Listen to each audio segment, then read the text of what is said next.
Muito boa noite, meu amigo, minha amiga, telespectador e telespectadora da Rede Mundial de Comunicação.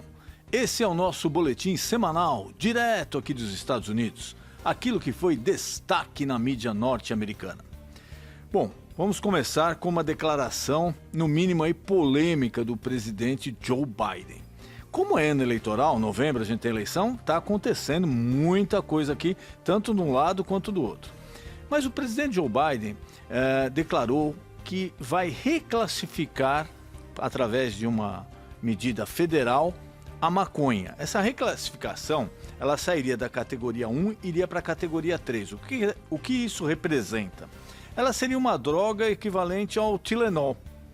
Então, ela praticamente, depois do Departamento de Justiça vai reclassificar, ela vai estar praticamente liberada nos Estados Unidos. Então, os estados, tem alguns estados que já liberam aqui, outros não, com essa legislação federal, ela vai ficar praticamente liberada em todos os estados. E o presidente classificou isso como uma medida monumental.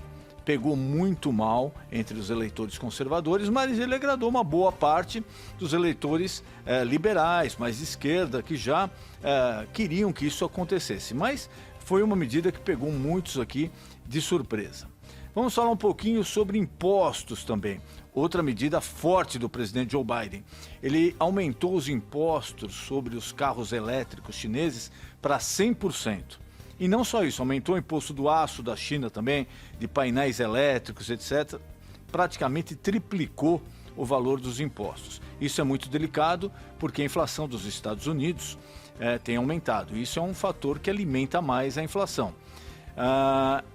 Em tese, ele tomou essa providência até para não deixar muito o ex-presidente Donald Trump crescer em cima disso, porque ele estava falando que os carros elétricos chineses iriam destruir a indústria automotiva norte-americana. E como Michigan, que é o estado onde é Detroit, que é a capital do carro, é um estado pêndulo, que uma hora volta para um, outra para outro, ele procurou agradar esses eleitores, porque lá Donald Trump tinha crescido e crescido muito. Por falar em pesquisas, nos eleitores registrados ele tinha uma pequena vantagem, Biden sobre Trump. Essa vantagem não existe mais, existe um empate técnico. E nas pesquisas de eleitores normais, Trump se mantém um pouco à frente, ainda dentro daquela margem de erro. Quer dizer, tudo indica que vai ser uma eleição, agora em novembro, disputada palmo a palmo. Por falar em ex-presidente, Donald Trump, o processo daquela atriz pornô que teria recebido $130 mil para não falar a respeito de um caso com ele na eleição de 2016, o ex-advogado Michael Cohen, de Donald Trump, ele depôs durante 9 horas em Nova York. Falou que era verdade, que o ex-presidente mandou ele dar $130 mil para ela, ele usou verba de campanha.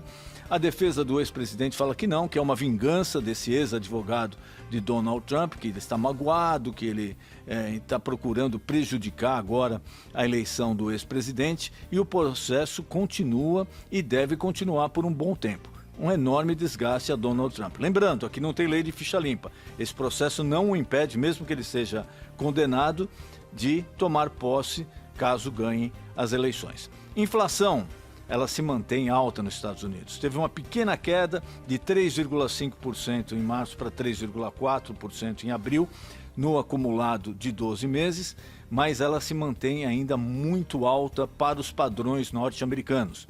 Antes da pandemia, essa inflação não chegava a 2%, era 1,7%, 1,8%.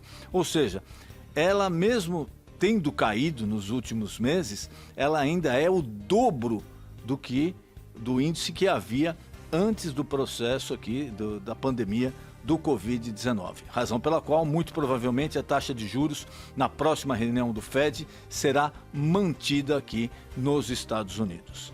Denis Munhoz, direto dos Estados Unidos para os ouvintes da Rede Mundial de Comunicação.